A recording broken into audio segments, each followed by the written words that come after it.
Hello, hello, hello. How are you doing? So listen, Think and Grow Rich. Yeah, I'm sure you've all seen this book, heard about this book.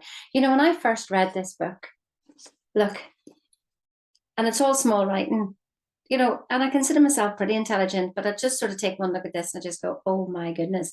Now when I read it, I felt so rubbish about myself. I thought it was this knowledgeable, and I thought I'm not doing anything that's on here. When I went to study with Bob Proctor and I learned this, thinking into results, I was able to come back to this book and I literally looked at it and I went, oh my goodness, this is what we do, but we're pointing it in the wrong direction. We're pointing it in a direction that isn't serving us. What I realized is there's nothing we need to change. You are perfect. I mean, one of the first things I do to understand you is your program code here. I can understand that and I can help you see that. So it's okay to be you. Wouldn't you like that? It's okay to be you.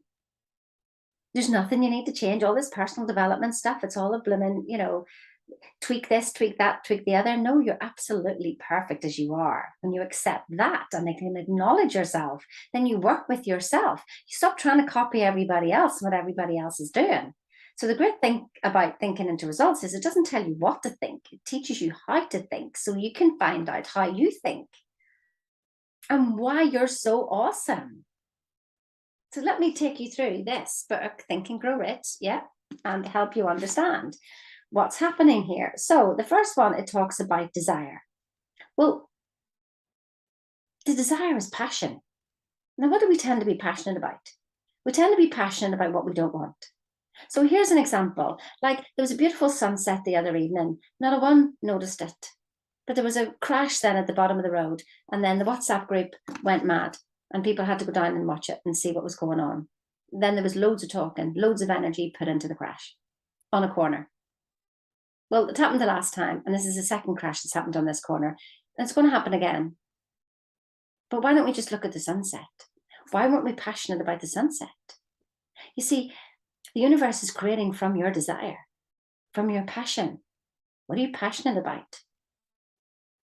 Do you talk about all the stuff you don't want, thinking that that's going to get you what you do want? Do you criticize somebody, thinking that that's going to help them go into growth? Criticizing somebody and judging them, thinking they're going to love you? You can only get back what you give out. And yet the stuff that we really want, we're afraid to ask for. So there you go, desire. What are you passionate about? Because the dominant passion will win.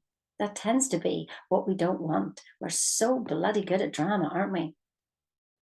And I stopped all the drama out there and I just carried it on in here. Still going on, doesn't really matter. So the next one is faith. So we have faith in things that are not going to happen. Honest to goodness, we have faith in things that are, we more faith and fear than we have in things that are going to happen. Why? Because, well, yesterday it happened like this. We're energy, we're constantly changing. Today is not tomorrow. You organize tomorrow today. But if you're thinking about tomorrow from yesterday, then you're just going to get yesterday tomorrow. Do you get it? Faith and fear are just complete understanding about things that you can't see. I can nearly get my words right. You know what I mean? You know what I mean? So auto-suggestion. What are you suggesting to yourself in those constant conversations in your head? I'm not good at this. I'm not good at this. Like I'm at yoga this morning and I'm lying down there in the pigeon pose and as flat as I could get. And she said we had to stay here for 3 minutes. And immediately I could hear myself going, oh my God, I can't stay here for 3 minutes. Well, why? I was auto-suggesting that. And then I was going on saying, oh, this is painful, this is painful. And then I realized, no, it's not painful, it's bloody uncomfortable. But I can deal with uncomfortable. I'm just resisting. And if I stop resisting, then it relaxed a bit more. It's so funny what we do, isn't it? So what are you auto-suggesting to yourself? Why don't you auto-suggest something really good? I'm really good at this. I'm really good at I can stay here for 3 minutes all I want. No problem. But you have to keep doing it just like the way you do the other stuff. Listen, I remember whenever my mum was walking around this earth and she was, her nanny had died, her mummy had died of a broken hip at 76, and she was so afraid of falling that's all she talked about. I'm afraid of falling, I'm afraid of falling. So she became really kind of small. and kept herself really, really, kept herself small. And then she fell. I asked her to say, like, why don't you think about, look at this table? It's really hard I can hold on to this table. That's too much effort, Sheena. How am I supposed to remember that? Well, you choose your effort and where it wants to go. Because wherever you put your attention, it's a yes. So even if you're looking at and talking about something you don't want, you're saying yes to the universe. I want that. There's no no's. There's only yeses where your attention is. Getting serious here now, aren't I? But it's just, I had to laugh at this book. Get this book, look at the chapters and see how you're doing them in the way you don't want to do. And then all you have to do is do them in the way that you do want to do. It's your choice. It's a decision. It really is a decision. I'm just banging this computer about. So the next one, specialized knowledge. Wow. We know so much about everybody else's business, don't we? We've got all that specialized knowledge about somebody else's business and about how things go wrong. Why don't you find out, is it true? And what would it feel like if it wasn't true? And what do I want to feel like? And what knowledge do I need to get to move me forward? And go get it. Next one, imagination. Wow, we're so good with our imagination about, dreaming of things. So say like, I don't know, your child's at home or something and you're blooming worried, sick and they're up to no good. They're up to no good. And so when they come in the door, you shout at them. It's like, they'll probably come home later next time, won't they? But what happens if you were lying in bed and you were like, oh my God, I hope they're okay. Gosh, I hope they're okay. I wish they'd just phone me. And they are okay. They are okay. The other scene you were seeing them being taken away in an ambulance, and this scene you're just going, actually, they're just having a good time. And then they come in the door, they give them a big hug and kiss. And then they phone you next time because they don't want you to be worried like that again. Everything you do has an outcome as a consequence. And yet we blame the other person because we've let go. Next one is organized planning. Well, this one I have to laugh at. I was literally having my hair done the other month, and the girl who was doing my hair, she just had a baby, and somebody's spoken about somebody cheating, and she goes, well, I've thought about this. If my partner cheats, well, I know exactly what I'm going to do. And so she told me the whole plan about what she was going to do if her partner cheats. Now, he probably hasn't even considered the option yet, but she's got it all planned. Got it all planned. So guess what's going to happen in about a year or 2 years' time? Because that's when she thought it would happen. What do you organize planning? Plan what you want to happen.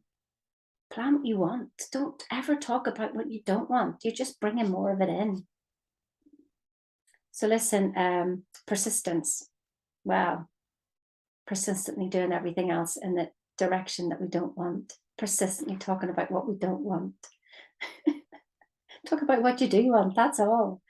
The power of the mastermind. Listen, whenever you're getting together with all your friends and the conversation going on in your head, you are multiplying the problem by talking about it. It is not a problem halved, a problem shared. Problem shared, a problem halved. You know what I mean? No, it's multiplied. It is multiplied. You are putting more energy into that problem. Stop talking about it. Only talk with your friends about what you want. End of story. It's not solving anything. It's just keeping you in place and bringing more of it. And then you go, this law of attraction thing doesn't work. I'm doing my affirmations in the morning. I'm doing my gratitude. I'm doing this. I'm doing my visualization. But then you spend the rest of the day pointed in the wrong direction. You're starting to get the idea? The mystery of sexual transmutation.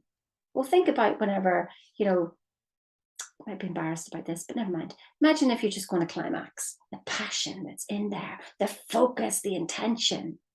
It's all amazing. Imagine if you did that with your dream. Imagine if you did that with something that you really want. But we tend to do it, again, to something that we don't want. And it's a creative energy. Your passion is a creative energy. The power of the subconscious mind. You see, you're trying to change everything through your 2% conscious. Notice I said 2% conscious. Trying to work it all out. The subconscious has all the power. It's doing everything, and it's listening to every word you say. And it cannot see, hear, smell, taste, or touch. It is completely in the dark, and it is going off a vibrational alignment. And you're vibrationally passionate about what you don't want. Now, that's what's going to happen because it thinks you want it. That's all. And you can reprogram her, but you keep reprogramming with the same stuff. Talk about something different. What you want. The brain, well, you got a left-hand side logical, right-hand side illogical. That's your dreaming brain. Shut that logic down and do the illogical. Do the illogical. Let your right brain go free, for goodness sake. Stop figuring it all out. If you're figuring it all out, you're in the past, because logic is your paradigm. Logic is the past. That is knowledge and experience, and that is what's already happened. If you want something different to happen, you must go to the subconscious, infinite intelligence, and you can get there through your right brain. Let it loose. Imagine a greater, bigger life. The sixth sense. Oh, hang on. Yep, the sixth sense. Well, your paradigm's that busy chirping. And you're busy talking about stuff that's got nothing to do with you, and you don't actually know all the information, and you're that blooming passionate about it. Of course, you can't hear any intuition at all. The sixth sense. It's only when you start to point this where you want to go that you start talking less, you're thinking less, you're feeling less, because you just actually everything's just okay. Then you can hear. Then you can hear your sixth sense. Wow. It'd be great, that, isn't it? 13 principles. You're doing them anyway. You're doing them anyway. You know, the other book that Napoleon Hill wrote was Outwitting the Devil. And in the first, and that's like, so this is the 500 of the 25,000 people, and Outwitting the Devil was the other 24,500. Yeah, I can do maths. And the first chapter was about distraction, drifting. When I read that, I went, oh my goodness. Squirrel. Oh, phone. Oh, let me look at that. What was I doing? Can't remember. Look at the chapters in this. Point all of this. You don't even need to read the book. Just point them all in the direction of what you want. Bob Proctor is so right. What do you want? It's the answer to every one of your problems. What do you want? Focus on it. That's it. And if you can't do that, then book a call with me and let's go through thinking into results together, and we're going to have a good time. I'll knock every belief right out of you. I'll pull every single belief right out of you, so you can start at zero and rebuild yourself again. Have a good day now. See ya.